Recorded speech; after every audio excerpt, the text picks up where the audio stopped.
पिताजी इसके नौकर हैं। ओह, मैंने हमदर्दी से गर्दन हिलाई। फिर मेरे होठों पर मुस्कुराहट फैल गई। और जब वो तेरे पास आता है तो उसे मारती है। हाँ, मैं हर तरह इसका अपमान करती हूँ। सुंदरी एक बात और बताएगी? पूछो महाराज, जो मन चाहे पूछ लो। तू किसी और से प्रेम करती है, ये क्यों पूछ रहे हो? इसलिए देवी कि जब तेरा पति अपनी मनोकामना लेकर तेरे पास आ सकता है और उस ख्याल के साथ कि मेरी कोशिश से उसके हाथ संतान हो जाएगी, तो सुंदरी तेरे मन में ये बात क्यों नहीं आई कि तू भी मुझसे अपने मन की मुराद मांग? क्या मैं तेरी सहायता नहीं करूंगा? क्या मैं तेरे लिए कुछ नहीं हूं? तुम मेरी सहायता करोगे महाराज? मगर क्यों? मैं तुम्हें क्या दे सकूंगी? मेरा पति धनवान है, वो तुम्हें सोने से लाद देगा। परंतु अगर तुमने मेरी सहायता की तो मैं तुम्हें दुआओं के सिवा और कुछ ना दे सकूंगी। मेरे पास इसके सिवा कुछ ना होगा महाराज। हमारा अपमान न कर देवी। साधु संतों को धन दौलत से क्या वास्ता? धन हमारे लिए जमीन पर रेंगने वाले कीड़े मकोड़ों से ज्यादा नहीं। परंतु तुम किसी की सहायता करोगे महाराज, मेरी या मेरे पति की, दोनों की देवी। अब तो मेरी बात का जवाब दे। क्या बताऊं महाराज? तू किसी से प्रेम करती है? हाँ। किससे? ऐश्वरी से। वो मेरे बचपन का प्रेम है, पर मेरे पिता ने दौलत के बोझ में मेरा जीवन नाश कर दिया। ऐश्वरी तड़पता रह गया और मैं डोली में बिठाकर दौलत की भट्टी में झोंक दी गई। सोने की आग में मेरे शरीर को लपेटकर अमन नंद के हवाले कर दिया गया और ऐश्वरी दूर से इस आग को देखता रह गया। सोने की आग को सोना बुझाता है और ऐश्वरी के पास ये सुनहरा माल न था। ऐश्वरी कहाँ रहता है? इस मोहल्ले में जहां मैं बचपन से जवानी तक परवान चढ़ी। वो तुझसे मिलता है कभी? हाँ महाराज, मैं खुद उससे मिलने जाती हूँ। क्या तूने अपना शरीर उसे दे दिया? नहीं महाराज, धर्म ने मेरी सहायता नहीं की, लेकिन मैं धर्म सेवक हूँ। मैं धर्म को भ्रष्ट नहीं कर सकती। मेरे मन में भगवान है और ऐश्वरी के मन में भी भगवान है। उसने कभी मेरे शरीर को छू कर भी नहीं देखा। हम दोनों की आत्माएं एक हैं और जब आत्मा का रिश्ता हो जाए तो शरीर तो मिट्टी के ढेर होते हैं। मशरिक बोल रहा था प्रोफेसर, और बिलाशुबा ये आवाज हसीन तर थी। मशरिक की ये आवाज मुझे हमेशा पसंद आई और मैं इस आवाज का परस्तार हूँ। बहरहाल मैंने इससे फिर पूछा, लेकिन तेरे धर्म में दूसरी शादी तो नहीं होती सुंदरी? हाँ महाराज, अगर अमानंद तुझे छोड़ दे तो क्या ऐश्वरी तुझसे शादी करेगा? धर्म तो इजाजत नहीं देगा महाराज। फिर तो क्या करेगी? बगावत। मैंने हमेशा धर्म का मान रखा है। धर्म मुझसे मेरा जीवन क्यों छीनना चाहता है? मैं इसकी ये बात ना मानूंगी। संसार वाले तुझे जीने देंगे? हम ऐसे लोगों की निगाहों से दूर चले जाएंगे। जब कोई हमारा नहीं तो हम किसी के क्यों हों? सोच ले सरोज, कहीं ऐसा न हो कि तू बाद में पछताए। अगर मैं पछताई महाराज तो वो पछतावा इस दुख से ज्यादा न होगा जो मुझे अमानंद की गंदी और पुरहवस सांसों में मिलता है। तू जा, बाहर जा, अमानंद को भेज दे और सुन, जो कुछ हो इस पर हैरत मत करना, बल्कि जो कुछ अमानंद तुझे कहे इस पर खामोशी से अमल करना। मगर महाराज मैं जा देवी, तूने हमसे कहा कि हम मर्द हैं और मर्द का पार्ट लेंगे। ऐसी बात नहीं है। हम साधु लोग संसार को, उसके एक एक रहने वाले को एक जैसा समझते हैं। और सरोज ठंडी सांस लेकर बाहर निकल गई। चंद साथ के बाद अमानंद अंदर आ गया। उसने दोनों हाथ जोड़े हुए थे, उसके दांत निकले पड़ रहे थे। महाराज की जय, कृष्णु का महाराज की जय, भगवान हमेशा सुखी रखें। मेरा काम कर दो महाराज, मेरा काम कर दो, जीवन भर दुआएं दूंगा। अमानंद, मैंने भारी आवाज में कहा, तुझे पता है अमानंद तेरा जीवन कितना है? हे भगवान, हे महाराज, ये बात तो किसी को नहीं मालूम होगी। हमें मालूम है अमानंद। राम राम राम। क्या मालूम है महाराज? तू चाहता है कि तेरी पत्नी तुझसे प्रेम करे और तुझे अपना शरीर सौंप दे? हाँ महाराज, हम यही चाहते हैं। तूने बचपन में, जवानी में या अनजाने में कोई ऐसा पुण्य जरूर किया है जिसने तेरे जीवन को बचा लिया। अमानंद, तू हमसे अपनी मौत मांगने आया है। क्या कह रहे भगवान? हे भगवान, ये आप क्या कह रहे हैं महाराज? हाँ अमानंद, तेरी अंधी आंखें सफेद नागन को नहीं देख पा रही जो तेरी पत्नी के शरीर में छुपी बैठी है। अमानंद, तूने ये विष कहां से खरीद लिया?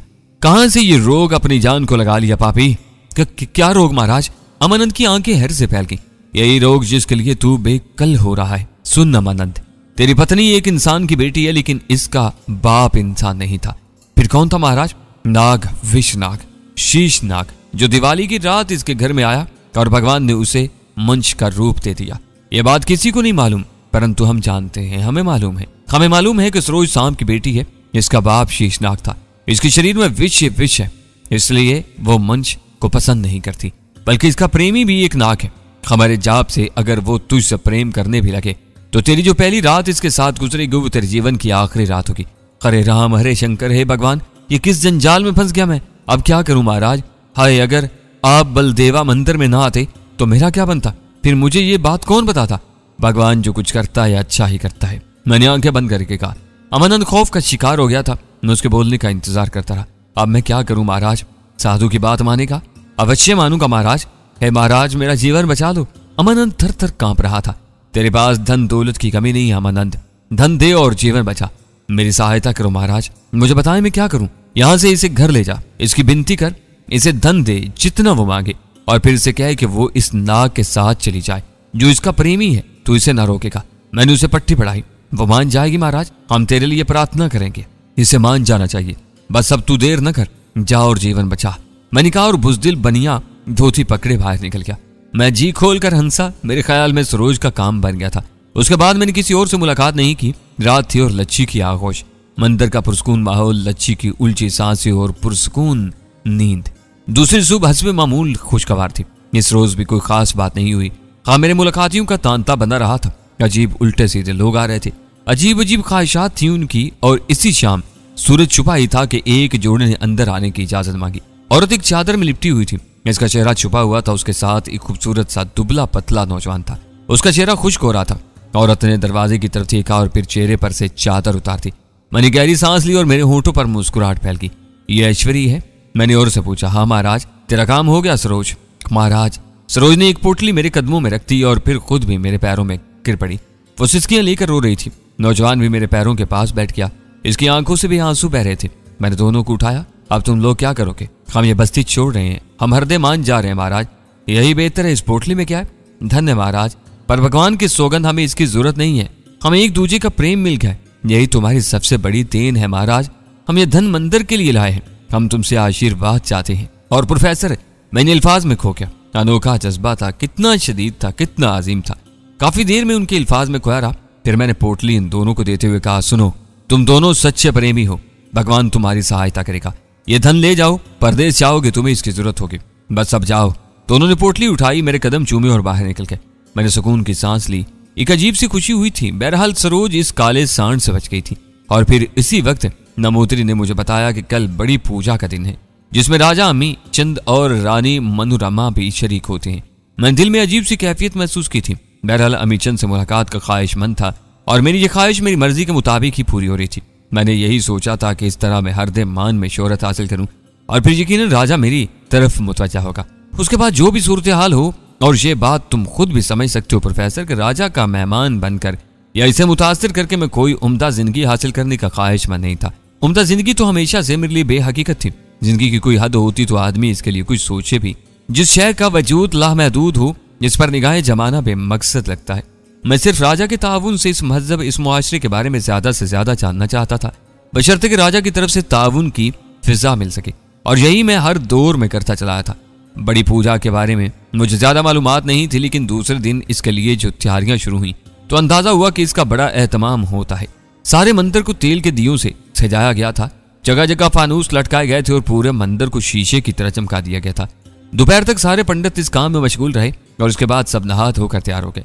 फिर पूरे मंदिर में खुशबुएं उबल पड़ी। मिठाइयों की बैलगाड़ियां भरकर लाई गईं। प्रसाद का ये इंतजाम राजा की तरफ से होता था। जूं जूं शाम झुकती गई, मंदिर के सामने लोगों का हजूम बढ़ता गया। आज न सिर्फ यात्री बल्कि हरदे महान के दूसरे लोग भी आए थे। गोया पूरी बस्ती ही उमड़ आई थी। तिल धरने की जगह नहीं थी। मेले का सा समा था। शाम ढले बड़ा पुजारी मेरे पास आया। महाराज, स्नान कर लें, नए कपड़े पहन लें। तुम मेरे लिए ये तकलीफें क्यों करते हो नमोदरी? मैंने पूछा। इसमें तकलीफ की क्या बात है महाराज, हमारे यही कपड़े ठीक थे। राम राम, बड़ी पूजा के दिन नए कपड़े नहीं पहनेंगे महाराज? जरूरी होते हैं, बहुत जरूरी। आज के सारे अखराजात राजा के जिम्मा होते हैं। ओह, मैंने गर्दन हिला दी। बहरहाल मुझे खूब सजाया गया। लच्छी को हस्बे मामूल तासियों ने कब्जे में ले लिया था और फिर सूरज छुपते ही घंटियां और नाकूस बजने लगे। चारों तरफ से मिली जुली आवाजें सुनाई दे रही थीं। फिर राजा की सवारी आ गई। बाहर शोर मच गया था। महाराजा अमीचंद की जय के नारों से फिजा गूंज रही थी। मैं और हमारे दूसरे साथी झरोकों से राजा की आमद का मंजर देख रहे थे। दूसरे झरोके में देवदासियां मौजूद थीं। राजा का रथ सोने के पत्थरों से जड़ा हुआ था। रथ में जुते तंदुरुस्त बैलों का साज भी सोने का था। रथ सुर्ख रंग के कीमती कपड़े का था। गर्ज बड़ी शान और शौकत थी।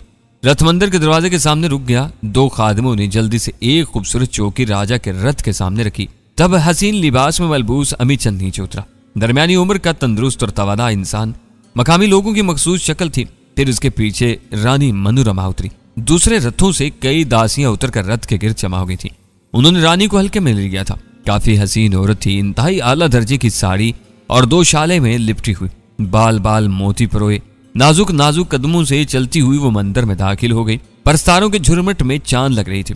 बहरहाल ये मनाजर मेरे लिए काफी दिलकश थे और मेरी इस गुफ्तगू से तुम अंदाजा लगा सकते हो प्रोफेसर कि मैंने जिंदगी का कोई लम्हा ज़ाया नहीं किया। हर लम्हे की कोई ना कोई हैसियत जरूर है। क्या तुम्हें इससे इख्तिलाफ है? नहीं, प्रोफेसर ने चौंक कर कहा। इसकी आंखें सदियों पुराने हिंदुस्तान को देख रही थी। हसीन तरीन मनोरमा की नाजुक मिजाजी वो पूरी तरह महसूस कर रहा था, इसलिए यह सवाल इस वक्त उसे कड़ा गुजरा और इसने जल्दी से जवाब इसीलिए दे दिया और उस पर कोई तबसरा नहीं किया कि गुफ्तगू मुनक़ता न हो जाए और अमी चंद का रथ निगाहों से ओझल न हो जाए। नाकोस और घंटियों की सदाओं से मंदिर गूंज रहा था। एक अजीब सा समा बन गया था। बड़े पुजारी ने राजा का स्वागत किया और उसे पूजा के कमरे में ले गया। तवीलो अरीज हाल को कमरा कहना मुनासिब न होगा, लेकिन इस वक्त हाल में हरदेमान के मुअज़्ज़ज़ तरीन लोग और राजा के खास आदमी और उनकी बेगमात ही थी। वो भी मंदिर के एक मखसूस हिस्से में, दूसरे हिस्से में उनसे कुछ निचले दर्जे के लोग, तीसरे हिस्से में यात्री और इसके बाद से लेकर मंदिर के बाहर फैले हुए वसी मैदान में हरदेमान के अवाम और यात्री थे जो अंदर दाखिल न हो सके थे। राजा को हाल में पहुंचाकर नमूदरी प्रसाद मेरे पास आ गया और फिर उसने मुझे प्रणाम करके कहा, महाराज मेरी ख्वाहिश है आज की बड़ी पूजा आप करवाएं। मैंने उछल कर कहा, यह टेढ़ा सवाल था, लेकिन मैंने जल्दी से कहा, हमें परेशान न करो नमूदरी, हम तो भगवान के दास हैं, ये मर्तबा तुम्हारा है, हम सिर्फ तुम्हारे साथ होंगे। लेकिन महाराज नहीं नमूदरी, तुम समझने की कोशिश करो, हमने पहाड़ों में जीवन गुजारा है, हमें नहीं मालूम तुम लोगों की रस्में क्या होती हैं, हमें मजबूर मत करो, तब आप हमारे साथ होंगे महाराज। क्यों नहीं, तो आइए पूजा शुरू की जाए, पुजारी ने कहा और मैं उसके साथ चल पड़ा। आम रास्ते से तो हाल तक पहुंचना नामुमकिन था। नमूदरी मुझे खुफिया रास्ते से ले गया और मैं हाल में दाखिल हो गया। बेशुमार निगाहें हमारी तरफ उठी और उठी रह गई थी। लोग एक दूसरे से खुसर पुसर कर रहे थे। खासतौर से औरतों ने मुझे बड़े अचंभे से देखा था। मक्खियों की बनबनाहट थी, कोई आवाज मेरे कानों तक साफ नहीं पहुंच रही थी। तब नमूदरी प्रसाद ने हाथ उठाए और बनबनाहट खत्म हो गई। इसके बाद बड़ा पुजारी बोला, मित्रों, भगवान ने आज फिर हमें देवी देवताओं के सामने ला खड़ा किया है। बड़ा दिन है ये हमारे लिए और खुशी का दिन है ये कि महाराज अधिराज राजा अमीचंद और महारानी मनोरमा हमारे साथ पूजा में शरीक हैं। और इससे भी ज्यादा खुशी की बात यह है कि पहाड़ों के बासी महाराज कृष्णु का, जिनका ज्ञान आकाश ज्ञान है, इस पूजा में हमारे साथ शरीक हैं। आज सारे हरदेमान में महान ज्ञानी की धूम है। महाराज कृष्णु का हमारे साथ हैं और इनके चरणों की धूल हरदेमान के लिए बड़ी चीज है। लोगों की निगाहें यूं ही मुझ पर गड़ी थी। मैंने देखा राजा अमीचंद मुझे बड़े गौर से देख रहा था और फिर मेरी फिसलती हुई निगाहें रानी मनोरमा पर जा पड़ी। तब मेरे ज़हन को झटका सा लगा। मेरा एहसास था यह हकीकत है। रानी मनोरमा मुझे देखकर खफीफ से मुस्कुराई थी। उसकी आंखों की चमक बिजली की तरह कूद गई थी। सिर्फ एक लम्हे के लिए, उसके बाद कोई एहसास नहीं था। तो मेरे मित्रों, राजा अमीचंद की जय। दूसरे लोगों ने जवाब दिया, रानी मनोरमा की जय। फिर नारा लगाया गया और महाराज कृष्णु का की जय। लोग इसी जोर शोर से बोले, महाराज की आज्ञा से पूजा शुरू की जाए। हाँ, अमीचंद ने जवाब दिया और बड़े पुजारी ने देवी देवताओं के चरणों में रखे आगदानों में खुशबुएं डाली और फिर अश्लोक पढ़ने लगा। सब खामोश खड़े थे।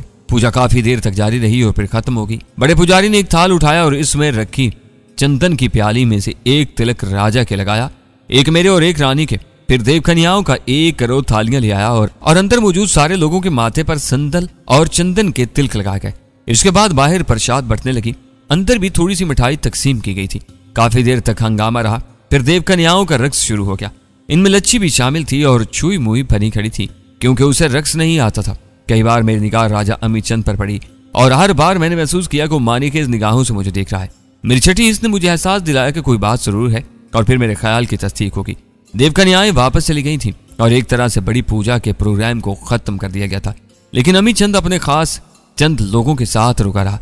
फिर जब कमरे में 20-25 आदमी रह गए तो उसने दरवाजे को बंद करने का इशारा किया। हमें भी आ गया 2 नमूदरी। मैंने कहा, वैसे मैं समझ गया कि कोई ड्रामा शुरू होने वाला है। अरे नहीं ज्ञानी महाराज, अभी मैंने आपके दर्शन भी नहीं किए। अमीचंद बोल पड़ा और फिर वो आहिस्ता आहिस्ता मेरे करीब आ गया। वो मुझे गौर से देख रहा था। धनवर्द महाराज, आपका रूप तो वाकई अनोखा है, उसने कहा। मैंने उसकी बात का कोई जवाब नहीं दिया था।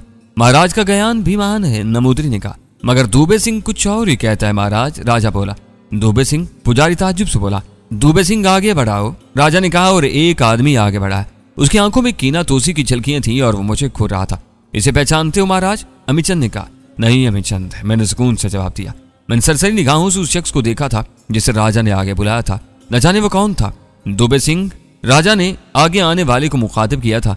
जी महाराज, तुम कृष्णु का महाराज को जानते हो? जी महाराज। कैसे जानते हो? कहाँ देखा है तुमने इन्हें? साधु महाराज, महाराज जयराज के हत्यारे हैं। इन्होंने ही जयराज को हलाक किया था और इनके बहुत से साथियों को जान से मार डाला था। दूबे सिंह ने बताया। यह बात दूबे सिंह को इसलिए मालूम है महाराज कि दुबे सिंह खुद भी इन लोगों में शामिल था जो जयराज के साथ इस नारी को लेने गए थे जिसे सती नहीं होने दिया गया था। और जब जय महाराज मारा गया तो यह भागकर दुहाई देता मेरे पास पहुंचा था। राजा अमीचंद ने गौर से मेरी शक्ल देखते हुए कहा। पुजारी नमोदरी हैर से आंखें फाड़े खड़ा था। तो क्या कहना चाहता है अमीचंद, मैंने पूछा। जय महाराज के ढोंग ज्यादा देर नहीं छुपते। अमीचंद तंजिया अंदाज में बोला। ढोंग? मैं आहिस्ता से बोला। हाँ महाराज, तुम्हारा ज्ञान अभी तुम्हारी क्या सहायता करेगा। नमोदरी प्रसाद, तुम्हारा राजा तो बड़ा ही बेवकूफ है। इसे बताओ ज्ञानियों के मुंह नहीं लगते, नुकसान उठाते हैं। इसे कहो कि जयराज भी अपनी गलती से मारा गया। महाराज महाराज अमीचंद, मैंने ज्ञानी महाराज को खुद जलती अग्नि में देखा है, जिसमें कोई शक न करे। महाराज हैं, कहीं ऐसा ना हो। ओह, मगर जयराज को क्यों मारा गया? वो इस सबला को लेने आया था जिसका जीवन हमने बहुत से राक्षसों से बचाया था। मैंने जवाब दिया। आपने इसका जीवन क्यों बचाया था महाराज? इसलिए कि भगवान की यही इच्छा थी, और भगवान तो धर्म के रखवाले हैं। इन्होंने धर्म नष्ट करने की आज्ञा क्यों थी? यह सवाल तुम भगवान से करो, वही तुम्हें इसका जवाब देगा। जहां तक कि सबला की सती होने का सवाल है तो अमीचंद सुन, सती की रस्म बहुत गंदी है और तुम्हें अपनी कोख से जन्म देती है, वो तुम्हारी नस्ल बढ़ाती है और तुम इसे जिंदा आग में जला देती हो। इसकी इज्जत कर, इसका जीवन इसे दे दे। इसे आग में भस्म करना पाप है। इस बात को धर्म से निकाल दे, वरना भगवान तुमसे खुश न होगा।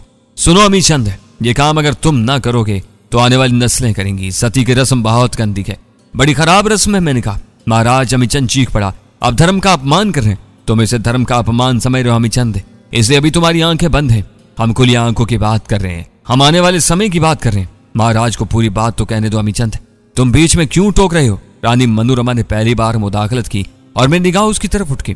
मैंने एक बार फिर उसकी आंखों में वही चमक और होंठों पर वही मुस्कुराहट देखी। वैसे इस बात में वजन था। अमीचंद एकदम खामोश हो गया था। यह भगवान की बातें देवी, हम पहाड़ों पर तपस्या कर रहे थे। हमें वरदान मिला कि बस्ती जाओ और इस सबला के जीवन की रक्षा करो। सो हम बस्ती पहुंचे और हमने इसे आग में न जाने दिया, परंतु इसके अपने इसके दुश्मन बन गए। बैरी नहीं चाहते थे कि इसकी जान बचे। हमने इन्हें समझाया पर नहीं माने और किसी ढोंगियों को ले आए। सती की बजाय इसका जीवन गया। ढोंगिया का नाम ग्रंथ था। ओह, ग्रंथ महाराज, अमीचंद आहिस्ता से बोला। ग्रंथ महाराज भी इसी के हाथों मारे गए महाराज, दुबे सिंह ने कहा। सती होने से बचने वाली का जीवन बचाना जरूरी था। हम इसे लेकर चल पड़े क्योंकि इसके अपने इसके बैरी हो गए थे। तब हम धर्मशाला में आए और वहां जयराज लश्कर के साथ वापस इसे लेने आया। तुम जानो अमीचंद, जब ऊपर से आदर्श मिलता है तो कौन इसे तोड़ सकता है। मजबूरन हमने जयराज और इसके साथ आने वालों को इनके खून से स्नान करवा दिया। कुछ भाग गए, जिनमें से ये भी होगा। मैंने दुबे सिंह की तरफ इशारा किया। लेकिन महाराज, हमारे पुरखों की रस्म कैसे टूट सकती है? टूट जाएगी अमीचंद। अगर तू भी इस सती होने से बच जाने वाली के जीवन का गाहक बन जाएगा तो हम तुझे भी तेरी राजधानी समेत नष्ट कर देंगे। ये कौन सी बड़ी बात है? और अमीचंद के चेहरे पर खौफ के आसार नजर आने लगे। वो शायद काफी बुज़दिल था। दूसरे लम्हे उसने दोनों हाथ उठाए और जल्दी से बोला, नहीं नहीं महाराज, मैं कुछ नहीं कहता, मैं कुछ नहीं कहता महाराज। ठीक है, आपने जो कुछ किया ठीक किया, जो भगवान की मर्जी। सुखी रहो अमीचंद, तुमने अपना जीवन बचा लिया। आपकी बातों से ज्ञान बरसता है महाराज। आपकी बातों से अंदाजा होता है कि आप आकाश के रहने वालों में से हैं। अमीचंद, मनोरमा ने फिर मुदाखलत की और अमीचंद इसे देख लगा। क्या ऐसे महान ज्ञानी बार बार हाथ लगते हैं? नहीं रानी, महाराज महान है। तो क्या तुम इन्हें कुछ रोज महल में रखकर इनकी सेवा नहीं करोगे? मनोरमा बोली। अवश्य अवश्य महारानी। अमीचंद तो सिर्फ बातों से चित्त हो गया था। वैसे अगर वो जरूरत महसूस करता तो मैं इसे दूसरी तरह भी मुतमईन करने की कोशिश करता। और फिर वो मेरा रुख करके बोला, मुझे मेरी बातों पर क्षमा कर दो महाराज। पूरी बात मेरे इल्म में नहीं थी। इस दोबे सिंह ने मेरे कान में कहा था कि ये साधु पादु नहीं, वही हत्यारा है जिसने जयराज का खून किया है। इसी पापी ने मुझे बहकाया था। और फिर राजा अमीचंद ने कहर आलू निगाहों से दुबे सिंह को देखा। दुबे सिंह, क्या तू बताएगा कि पापी के जयराज के साथ कितने मंच थे? दुबे सिंह की हालत बहुत ही खराब हो गई थी। बदलते रंग को देखकर और भी सुटपटा गया और उसके चेहरे पर हवाइयां उड़ने लगी थी। जवाब दे दुबे सिंह, राजा धाड़ा। बहुत से मनोई थे महाराज, इस लड़ती आवाज में कहा। और महाराज के साथ कितनी बड़ी फौज थी? ये अकेले थे महाराज। और तू इसकी बुराई करने आया था जिसने अकेले सबको मार गिरा? पापी, तू मेरा मित्र है या बैरी? अगर मैं भी तेरी बातों में आकर महाराज का अपमान करता? राजा ने कहा और दुबे सिंह उठकर मेरे कदमों में गिर गया। क्षमा कर दे महाराज, क्षमा कर दे, हमसे भूल हुई, भगवान के लिए हमें क्षमा कर दे। दुबे सिंह को वक्त की नजाकत का एहसास हो गया था। वो समझ गया था कि अब खुद उसकी जिंदगी खतरे में पड़ गई है और इस वक्त सिर्फ मैं ही उसे बचा सकता हूँ।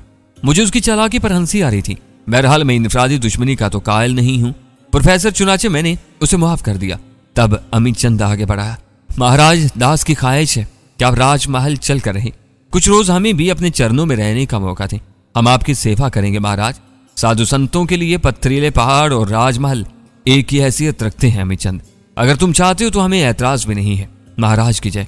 अमीचंद ने कहा और फिर उसने दूसरे लोगों को आदायत जारी कर दी और बहुत से आदमी मेरे लिए रथ लेने दौड़ गए।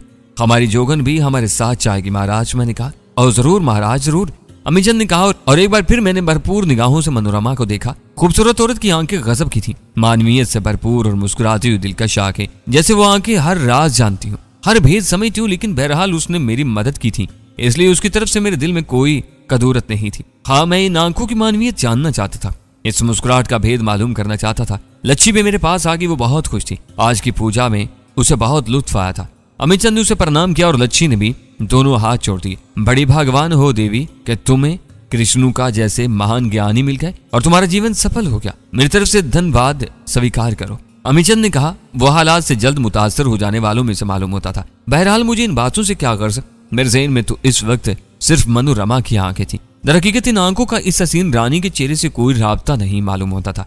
इसके खदोखाल बेहद हसीन और सादा थे। चेहरे से वो बड़ी मासूम लगती थी, लेकिन इन आंखों के बारे में कोई फैसला कुन बात नहीं की जा सकती थी। थोड़ी देर के बाद रथ आ गया और कुछ लोगों ने अंदर आकर उसकी इतला थी तो नमोदरी प्रसाद स्वामी आज्ञा थे। जय राज की महाराज, आप ऐसे महान पुरुष को लिए जा रहे हैं जिससे आपको बहुत कुछ मिलेगा। इनकी कदर करें महाराज, इनकी सेवा करें और फल पाएं। बड़े पुजारी ने कहा। आप चिंता न करें महाराज। अमीचंद ने कहा और हम लोग बाहर निकल आए। खूबसूरत रथ हमारा इंतजार कर रहा था। फिर राजा अमीचंद और रानी मनोरमा तो अपने रथ में सवार हुए और मैं लच्छी के साथ दूसरे रथ में। रथ चल पड़े तो मैंने मुस्कुराते हुए लच्छी की तरफ देखा। क्या सोच रही हो लच्छी? कुछ नहीं अनूपी। हम कहाँ जा रहे हैं? लच्छी ने जिंदगी से भरपूर आवाज में कहा। राजमहल। हाय राम, हम राजा के महल में रहेंगे और वो महाराज अमीचंद थे।